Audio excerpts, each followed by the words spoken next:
Greetings, Fright Nights and Monster Girls. I'm Count Jackula. I'm the horror guru. We just saw the boys.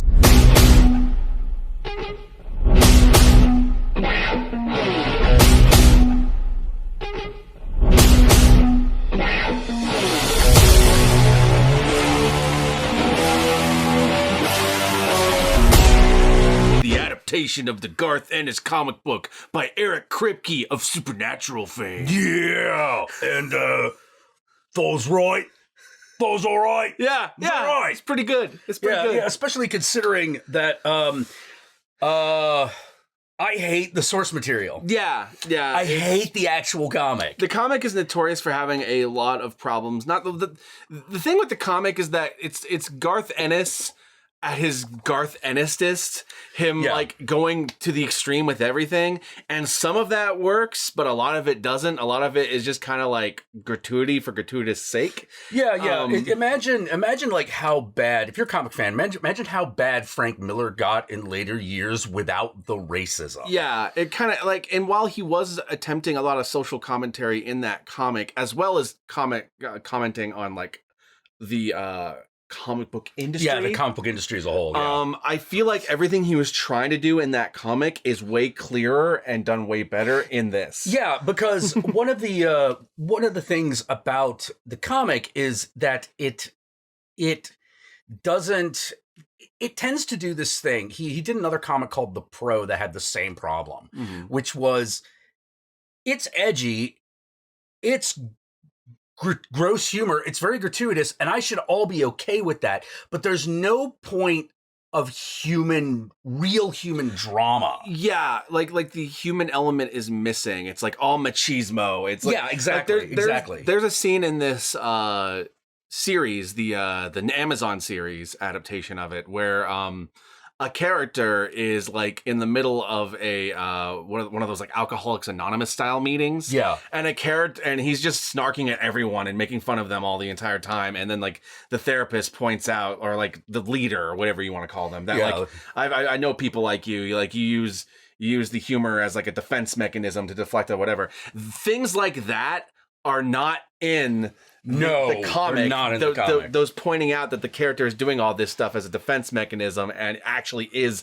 hurting on the inside. Like Garth Ennis might scratch the surface on it, but he never really goes deep into that. Yeah. Whereas this show goes deep into the psychology of all the characters and thus makes even the shittiest characters interesting and compelling. Yeah, and it's one of the reasons I hated The Boys, because Garth Ennis has done that in the past. Oh yeah, he wrote Preacher. Yeah, Preacher's a great example of him doing everything that he does well, phenomenally.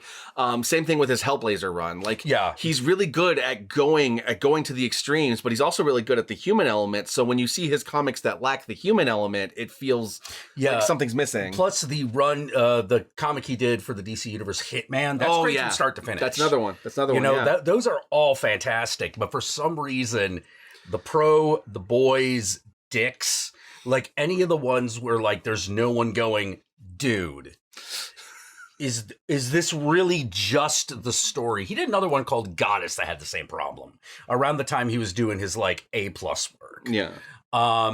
And that's the roll of the dice you take with the Garth Ennis story, which is it could be super fucking amazing, but it could also get so machismo that you're like, I don't like anybody. I hate everybody. He also had a tendency, in particular with something like The Boys, where he would go... Obviously, he considers himself a fairly liberal person. And he is like, he's trying to write like shitty misogynistic characters that get their comeuppance and all that stuff. But sometimes he'll go so far with depicting the awfulness that it comes back around and makes it feel like he's enjoying it a little too much. Yeah. Yeah, that is a problem that can happen. And one thing I like about this show is that Kripke took great pains to take those elements from the comics and treat them differently than the comics did. Because there's like scenes in the comic book in which characters get like sexually assaulted and shit. Yeah. And in the comic book, those were punchlines. Those are really fucked up jokes. But in the show, Eric Kripke made sure to not treat those as jokes because he doesn't really think that's very funny, and instead treated them like the horror stories they are, but with jokes. Yeah. There's definitely the rebalance works extremely well because it keeps everything that works about the comic and then reworks everything that doesn't. Yeah, exactly. And it does an amazing fucking job. This is very like for me, when people say the word edgelord, like Garth Ennis at his worst, that's where I start to think that way. Something like that, something like old like the shitty Frank Miller Batman, All-Star Batman. Yeah. Something like that, or like Rob Liefeld at his worst. Yeah, where you're just like, oh, come on, man. Like, this couldn't have sounded good in your head. Like, what happened? Yeah, and these are all artists that have done good works, but then there have their really bad ones. Yeah. That's just the way it is. When they overindulge in stuff and they lack all the things that made everything else good. Yeah, but with that said, it's still an ultra-violent story. Oh, yeah. All that ultra-violent stuff that, like, I would normally like, I like in this context because I feel like they handle it a lot better. And I also feel like having some moments of seriousness amidst all the humor and fucked upness. Yeah. And actually, like really honing in on the commentary of what it wants to say about not just comic books, not just superhero culture, like, but also society at large. Yeah. This has a lot to say. Absolutely. Yeah. And I think that this is Kripke taking one of the lesser Garth Ennis works and firing on all cylinders with it. And I fucking loved it. No, thumbs up. It's 8 episodes on Amazon Prime. They're all great. Karl Urban is amazing. Oh my God. Like, he takes a character who's kind of like the ultimate, like, meathead. Oh, we're just gonna kick everyone's ass. Like, meathead, macho, nihilist, asshole. Like a Rob Liefeld kind of. Yeah, without as many pockets. Yeah, with regular. But he's kind of like that, like big burly dude who doesn't have much of a personality other than just saying like homophobic jokes and shit. Like that's kind of what he does. And here's he the does thing. Constantly. In this adaptation, he still does all those things, but Karl Urban brings such a humanity to the character. Plus, the writing makes sure that you understand why he became this way. Yeah. Like, the writing makes sure that you understand his journey from being kind of a fun-loving smartass to being the cynical, like, monster he becomes the cynical, by the time we meet him. Sadistic prick. You know, and they do that through flashbacks as well as through us watching him discover what happened in the past that that has led to everything, you know. And that's getting into spoilers and stuff, but you like it. Karl Urban was an amazing choice, and the thing is, he looks nothing like the character in the comic. Oh God, no! But I can't imagine the character being anything else now. No, I'm right there with you. I am right there with you. Like, okay, so Billy Butcher. Yeah, the real quick like rundown is, if you haven't watched any of the trailers or anything, The Boys is about a group of guys who have taken it upon themselves to punish superpowered beings for doing fucked up shit by doing more fucked up shit to them. And basically they exist in a world in which, like, since like the 70s, superheroes have been around. They've been just popping up, being born with superpowers.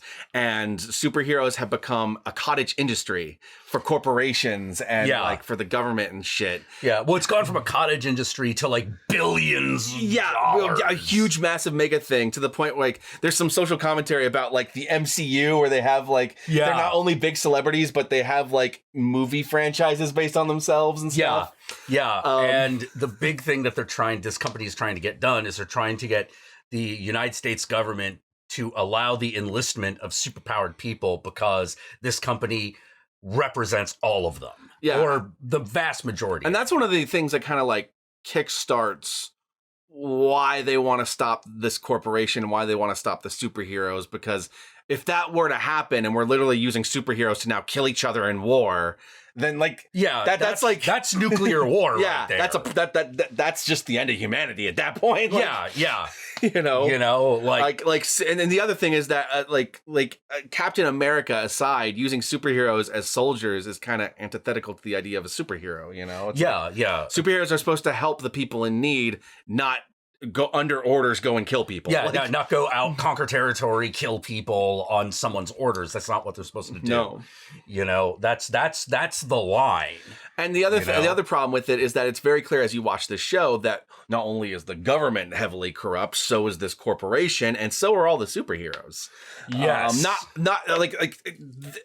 They're human, so there are ones that are more corrupt than others. Yeah. But under any other, basically the big thing about this is that this is a huge script flip. Yeah. This is a huge script flip because the main characters who are the guys killing superheroes would normally, they all have the hero origin, whereas the superheroes all have the supervillain origin. Yeah. And in a normal comic, these characters would be terrorists and villains, and the heroes would be trying to stop them. But and the heroes are still trying to stop them. But in this context, the heroes are the ones up in the ivory tower doing background schemes that are destroying society and shit. Just trying to increase their power base. Absolutely. And I love all the social commentary I love the commentary about celebrities in this. Yes. How the heroes are all like corporatized celebrities with marketing teams and like their origin stories are sometimes made up from whole cloth just to make them look better in the press. And and sometimes they manufacture situations to make the heroes look like they're saving more people than they are. Yeah. And shit like that. They also do a lot of social media commentary. Oh, yes. Basically everything on the a superhero's social media is completely 100% faked. And they also will show us hey, I'm doing this humanitarian aid video, and they'll show you the behind the scenes of the humanitarian aid video. Yeah, it's all manufactured and shit. Yeah, it's all bullshit. There's nothing real whatsoever. The corporatization of woke culture is definitely something they comment on in this. Very hardcore and in a very cynical fashion. But it's the cynicism is very close to my own beliefs about that. So it's not. This is not. The commentary is not on any one side of the political divide. Well, because the commentary at the end of the day, if you actually take the core of what happens in the story, is that the problem is that no matter how good your intentions are and no matter how much you want to help and change the world itself by design will beat you down and corrupt you and turn you into the monster that you wanted to stop. Yeah. And that works for both the superheroes and the story's heroes. Yes. Because once you get to know old Billy Butcher, you're like, oh Jesus. Yeah. Because Billy Butcher is a good example of that. The shit that happened to him has turned him into the monster he is. But then you also go into some of the superheroes because there's the equivalent of a Justice League in this universe, but they're a corporate Justice League owned by this one corporation called the Seven. And when you start going into the past of some of those characters, and right away we learn how bad they are. Yeah. What if Tony Stark from the MCU was actually just pure corporate evil as opposed to a flawed dude trying to do the best? Yeah. What if they were liars? What if they were rapists? What if they were full on drug addicts and that got in the way of their superheroing and that led to people dying? Yeah, what if they were human traffickers? What if they were human traffickers? What if they were all those things on the side while they're pretending to be a hero in the limelight? What if all that? And what I really like is that when you start going into their past too, you start to understand why they became that. Yeah. It's the show is very gray in that way, and I kind of like that. Yeah, but we never lose sight of who our heroes. Oh no, the hero and villains of the story are very clear.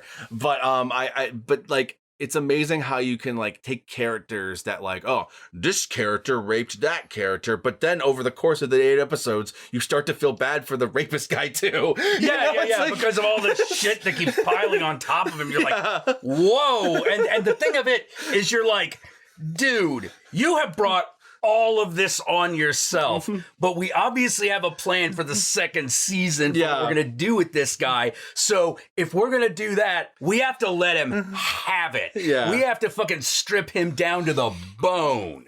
Yep. So that we can go dude, you're trying to force a girl to suck your fucking cock. Yep. How do you come back from that? And they're like, all right, I think we could do it, but we have to utterly destroy and humiliate him This first. man must be stripped down to his very core. Yes. And whatever's left. Oh my God, to the point where you're like, wow. Like, where you feel bad just because he's such a useless piece of shit. Yeah, and that's just one character. It's not even one of the main characters. It's a side character. And that's... Yeah, and you never lose sight of the fact that you're like, this guy's an asshole and he fucking deserves it. And that's the other thing I like, is that despite the fact that they change things around and they change the tone of certain things and they tone some aspects of the comic down, there are other aspects they amp up to 11. And there's a lot of violence in this. Oh, yeah. Well, there is a very, very gory effect that happens in the first 5 minutes. Oh, yeah. Whoa. I didn't see it coming. Like, I knew something was going to happen. That's what she said. Yeah, I knew something was going to happen, but I did not see that coming. Yeah, me neither. I was like, whoa, okay. That was fucking brutal. Yeah. And this is the type of character that can introduce a character. This is the type of show that can introduce a character who lasts maybe 15 minutes of screen time before they die, and you utterly care about them, and you want to know more about them, like, you know. Yeah. It's like you know on some level they're 2 days away from retirement. Yeah, but they find other ways to communicate that to the point that when it happens, you're like, oh shit, I thought that person was gonna be around for a bit longer. Yep. You know. Yep. And they really seem to know. Kripke and the gang seem to really know when to make these beats happen. That's another thing. Like, this isn't just a Kripke joint. This was also executive produced by Seth Rogen and Evan Goldberg. Yeah, who did the Preacher Show. Yeah, who also did the Preacher Show. And Seth Rogen and I think Evan Goldberg also get cameos throughout this show, which is pretty cool. Yeah.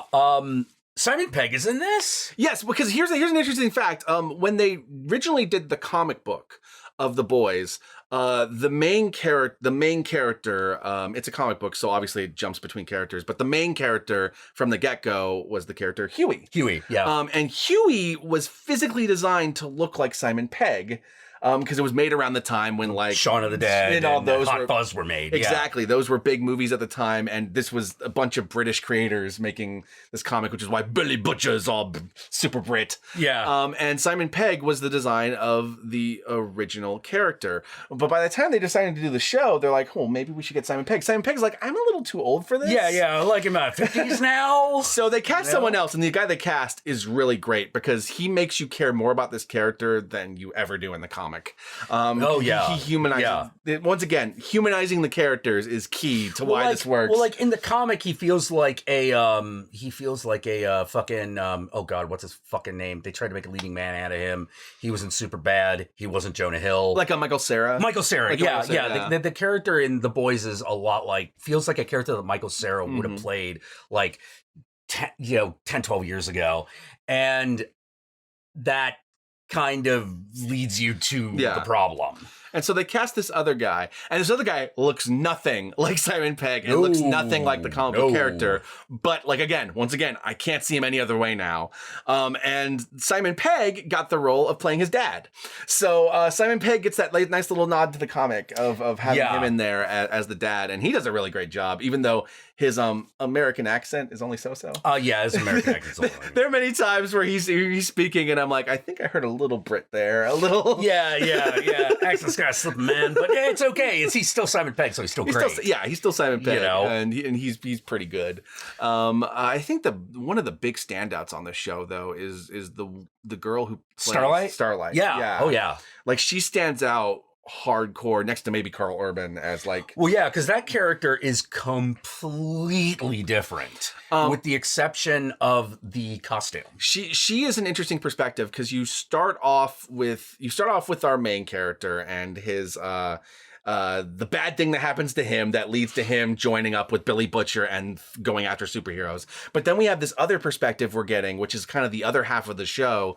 And that's this character, Starlight, who just enters the Seven as a new superhero. The new recruit after like one of the Seven has died. Yeah. Lamplighter. And so she joins the Seven and just slowly starts to find out that not everything's what it's cracked up to be. So you're seeing from the ground level how the superheroes are corrupt through Huey, but from the top level, you're also seeing how corrupt they are through Starlight. Yeah. And you also see these two characters who are both super idealistic and actually do care and actually do want to help people, slowly being turned and mangled by the system around them. Yeah. And the people around them who had it happen to them too. Yeah. And so, but of course, it's one of those like, I went through this, so do you. And yeah, that's called Karl Urban to a T. Yeah. That's fucking Billy Butcher to a T. Absolutely. So like, it's got basically. It's also Queen Maeve at the beginning. Queen Maeve. Yeah. Yeah. You would one of the superheroes. Like they both treat their respective like Padawans like shit. Mm-hmm. Even though they're actually secretly sympathetic towards them. Because on some level they were them. Yeah. And so they have that simultaneous sympathy, but also with that whole like tough love feeling. But here's the thing. The show is not for their tough love. No, it is not. The characters have to learn about that as they go on. Yeah, that's something that the show specifically points out at several points, which is wow, this is fucked. Oh yeah. Geez, at what point do we go to the spoilers? Because I don't know. Let's make that now.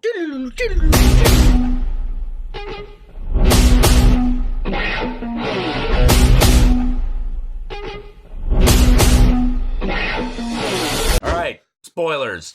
I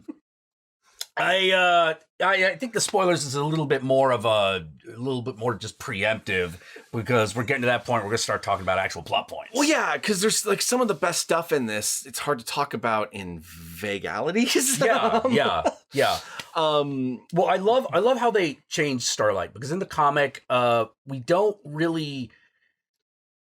It takes about a year for that character to get in the comic to get where she is at the beginning of this show. Yeah, well, because here's the thing: Garth Ennis, the Countess was actually reading Garth Ennis talking about this, and apparently, Garth Ennis, when he wrote the comic, originally designed that character as this giant sick joke. The sick joke being how fucked up what fucked up thing is this character going to be willing to do this week to stay one of the seven? Yeah. Like what fucked up thing is this woman going to allow these people to do to her?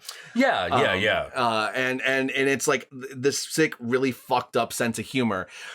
Kripke didn't want to do that, but what he did want to do is he did want to talk about the corruption. Yeah. So what Kripke did when it came to Starlight is he, whenever he was writing anything for Starlight, he went to all the women on staff of the show and would talk to them about it. And stuff like that. And initially he was going back and forth because one of the first things that happens to this character after she joins the team is one of the other team members, one of the other seven, the Deep, basically blackmails her into sucking his dick. And if she doesn't do it, he's going to make sure she's kicked off the team and yada, yada, yada. Now, it turns out he doesn't actually have that power, but she don't know that. She don't know that. She's one of her idols. And so she coerces him to do that. And this is just her introduction to the team. Yep. Now, in the comic book, it's the head guy, Homelander, and two other dudes that do it. So that's a good example of them taking a scene, kind of toning it down, but keeping the essence. Yeah, because in the comic, it happens several times. And in the comic, it's supposed to be like a fucked up joke. What fucked up thing is this girl going to do this week? And in the show, Kripke, after talking to a lot of the other women on the staff, he was debating whether he was even going to include that scene. Yeah. The initial rape scene. And it was actually the women on his staff who told him that you should keep it because we've all gone through something like this working in this industry and you should talk about it. Yeah.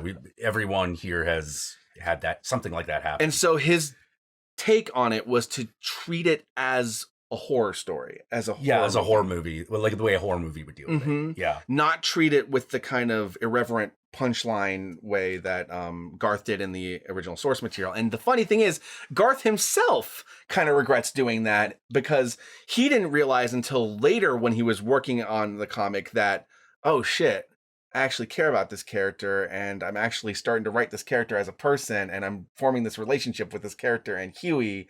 And and so like basically when they started writing the show, they jump started that plot all to the beginning and kind of cut out all the stuff that had happened before in the comic because it was really You only need to have the character raped once. Yes. Yeah. Yes. And there are other things that you could easily there are other fucked up things that she ends up having to do over the course of the show. Yeah, that are screwed. It gets a little gratuitous if you have her raped every scene. Yeah, and that's kind of that's almost what happened in the comic, because it was like, oh god, again, damn, dude, like, come on, like, it's not funny anymore. But like, I liked the way they handled it, and I liked the way Kripke kind of fixed the problem of the comic. And actually, by doing that, was able to hone in on what the comic was trying to say. Yes. Because even Garth had that subtext there, that whole subtext of like entering the world of celebrity and then giving your soul bit by bit. Yeah, he just like fumbled the ball really badly. Exactly, because he got too obsessed with his own gratuity to actually like comment on it for really reals. And what I like about it is that by stripping away some of that gratuity, but leaving enough of it in, and by injecting a little bit more humanity, they're able to really make that shine. Yeah, because they make you, they basically, most of Starlight's story is realizing that everything that she has grown up with, including being like a good little Jesus girl, complete fucking that's one of my lie. That's one of my favorite episodes, when she goes back to that Jesus festival after like having grown up going to those festivals and kind of realizing all the things she didn't see before. Yeah. You know, like the Pray the Gay the Way. And things all like that shit. Yeah. Like, that's a good example of the show doing more social commentary. Like, it completely deconstructs the phony, what do you call them? Televangelist types. Oh, yes. The snake oil salesmen with Bibles. Yeah. And it talks about like how much we're willing to let our heroes get away with. Mm-hmm. And how we are often doing it out of fear. Yeah. Which is one of the main ways the corporation keeps getting away with the things it's doing, is by manufacturing fear. Yeah, I was about to say, it's like that, the end of that one, like House of Cards season, where it's like, we don't respond to the terror. Oh, yeah. We make the terror. And that becomes literal in this. Yes. One of the tactics that is used to get the government to approve superhero as military weapons is to manufacture a terrorist with superhero powers. Yep. So that, if they have superhero powers, well, then it's escalation. Yeah, I forget what his name actually is. It was the captain, but I don't remember in the language it was, because it was some sort of Arabic language, and I don't know which. Yeah, it was something that it definitely amounted to like some equivalent of like the jihadist. Yeah, but something like that. His name was, but it translated to the captain. The captain. Yeah. And you're just like, oh, geez, because. It's like, well, if you have to, oh God, the scene where I am like, it's the roughest scene in the whole show is the airplane. Oh, the airplane hijacking. Oh, okay. This is when we start going into a little bit of Queen Maeve, who was essentially the Wonder Woman stand-in for the show, and it was the original feminist hero before Starlight showed up. And what it becomes very clear as you start going more into her is that she was just as idealistic and like as happy-go-lucky and is like, let's do it. Let's clean these streets up. Yeah. Until she ended up on the team and most likely had the same things that happens to Starlight happen to her. Yeah. And one of the ways they show that she still kind of has that person inside of her is the scene in which basically one of the schemes the corporation is trying to do in order to get the government to approve before the whole terrorist thing happens is, oh, hey, there's a plane that's going down on international waters and it's being hijacked by terrorists. It's in international waters, so you guys can legally go in there and save the day. And if you do, they might approve you for military use. Yeah. So they go in there. It's Homelander and Queen Maeve. Yeah. They go in there and they take out 3 of the terrorists, not realizing there's one in the cockpit. Yeah. And this becomes a problem because he ends up killing the pilot and they end up accidentally destroying the controls. And Homelander is like, well, I guess we're just going to let this plane crash. It's like, well, why can't you do all those, like everything you see in like a Superman movie? Like let's fly under it and lift it up. And he's like, what? There's air out there. What am I supposed to use this leverage? I can't all those nerd things that like nerds say, like, oh, that one really worked. Like he was bringing all those up. He brings them all up and why they wouldn't work. But then Maeve is like, well, then let's just start evacuating people because we know this guy flies like dynamite, and if he holds you, there's like this kind of field around him that'll protect you. Yeah, and he's all like, oh, you'll never be able to save all of them, and I'm like, that's kind of fucked up that you can't save all of them, so let's just let them all die. Yeah, because I'm like, whoa, wait a minute, man. Like, and then he like goes to abandon them, and she's like, no, let's at least take this one. And it's just like, no, we can have no witnesses. They cannot know that we left them to die, and they must all die. And like one of them's like a little kid. Yeah, little kid. And this tears her apart and dies screaming for the superhero for Queen Maeve to save her, and she doesn't. Yeah. She runs. This is where you find out why Queen Maeve is such an alcoholic, because she's constantly seen like going to the bar and drinking stuff. Yeah. And after this, she like drinks real heavy and ends up going back to one of her ex-lovers and breaking down. And I like that. I like that too. That reveal that she was bisexual. Oh yeah, because we already established that her and Homelander had a relationship at some point. But the girl before Homelander, that was really. They didn't have her like just come out and say it. They showed her knocking on the door, and it's just like it's her ex-lover, obviously. And it's I also like the fact that one of the running themes of this is something that most superhero stories do bring up, but they usually bring it up in the context of hero versus villain, as opposed to hero versus person with superpowers. Yes. Which is what makes you a hero is something else. Yes. If you have powers, you're just a potential tyrant. Yes. But if a hero is something else. And I really like the way that they did that, because it was really entertaining to watch. And I also love also, everyone has an initial tragedy that isn't their fault, but everything else that happens to them is fucking part of their own like self-destructive engineering. There's a lot of that. Oh my God, there's a lot of that. But I also like the way the corporations kind of screwed them over in like their personal lives. Oh yeah. Like that, like how obviously part of what led to Queen Maeve and her lover breaking up is Homelander wanted her. Yeah. And Homelander gets what he wants because he's the most powerful superhero, so everyone's afraid of him. Yeah. And B, they didn't want her to come out. It's queer. Yeah. It's queer. Yeah. You know, it's like, oh, you're just afraid of everyone, people seeing you with me. Like, it's like, you know, and there's a similar story with the character A-Train, who has a girlfriend who is a movie star superhero. She's got superhero powers and she's starring in movies. And that girlfriend is desperately pleading for him to go to the corporation to approve her so that they can come out as a couple. Yeah. But the corporation wants him to keep his Playboy image because, you know, that's what makes him popular is his Playboy image. Yeah. You know? Yeah. Can't be tied down, you know? Yeah, exactly. And I love those little details because that sounds like something that actually is happening in Hollywood right now with real celebrities. Oh yeah. That kind of happens thing. all the time. You know? Yeah. So it's really good show that way. Oh, absolutely. It's awesome. Oh, one of the other major fucking changes is the character of Frenchie. Oh yeah, he's vastly improved. He's way better. Yeah, I love Frenchie in this. Frenchie's one of my favorite characters. He was one of my favorite characters too, because in the comic he's just kind of this like delusional psychopath, and in this he's actually got like this real chivalrous streak that carries him through the movie and is what brings him to blows with his other teammates. Yeah. You know, because the new guy, he's a little too milk toasty in the beginning. He can't stand up to Billy Butcher, but Billy Butcher's old buddy Frenchie can. Yes.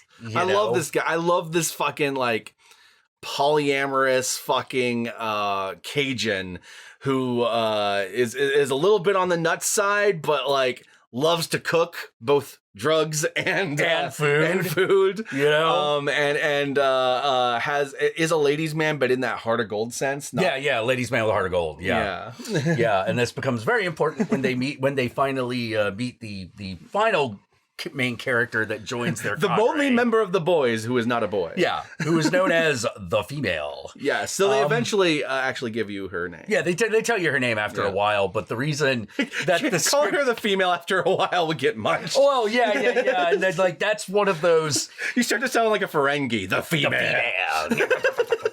And fucking the funny thing is the character who gets mad at everyone for doing that is Frenchie. Yes. You know, we're sort of like, what about the girl? What about the female? She's got a name, you know. Yes. You know, I love that. like, I love that little detail. That little, like, he's always the one to stick up for the girls. Yeah, you know? yeah, because it's interesting because it's not like she can't stand up for herself physically, but she doesn't speak English. And she's totally like the Weapon X stand-in. Yeah. She's like fucking Project 26. I forget her name. The female Wolverine daughter. Yeah, Wolverine's daughter, who like for the longest time doesn't fucking talk. Yeah. You know, and that's definitely where she is. Because she murders people really well. In the context of the show, she's one of the attempts to create a terrorist. Yep. Because she was a member of a like Chinese Liberation Front or something. Yeah, and they've imported her into the United States with the plan of like kind of unleashing her at some point. Yep, and when that doesn't work, they create the captain. And then it turns out, in one of my favorite twists of the show, actually, that was not actually a scheme by the corporation. And at that point, you totally believe the corporation would do this, but the corporation didn't actually do this. This was Homelander acting on his own. Homelander, yeah. It's one of those, someone does something fucked up, and then Homelander goes, hold my beer. I got this. This is neither here nor there, but I love the inversion of the superhero mama's boy trope by having Homelander. Oh, dude! By having Homelander have those weird mommy issues with his handler. Oh my god! And like, but it's like mommy issues, but he wants to fuck her. Yeah. It's so cringe in a good storytelling way. Oh yeah. But you're like, whoa, Yep. Oh god, you know, like, oh no, how far are we gonna go with this? Okay, pretty far. Yep. Damn. Actually, the entire like culmination of the Homelander Billy Butcher plot is phenomenal, but I'm not sure how much of that I actually want to spoil for any of you. Yeah. Like we'll put it this way: the season does end on a major cliffhanger. Yes, one that completely changes what the next season's going to be like. Yeah, so we have no idea what it's going to be, but hey, man, I recommend this show. 100%. On Amazon Prime. Mm-hmm. Where can they find you? I'm the Horror Guru. You can find me at the Horror Guru on Twitter, on Twitch, on YouTube. Look up the Horror Guru or Blood Splattered Cinema, and you should find me. And you all know me. I'm Count Jackula. I've got Twitter. I've got Instagram. And I stream twice a week on Thursday. Well, twice a week. First time on Thursday at 6 p.m. Pacific Standard Time. And again on Sunday, 9 p.m. Pacific Standard Time. Right here on YouTube. And if you want to see me play video games, you can follow me on the Twitch. And with that all said, we got a Patreon. That's right.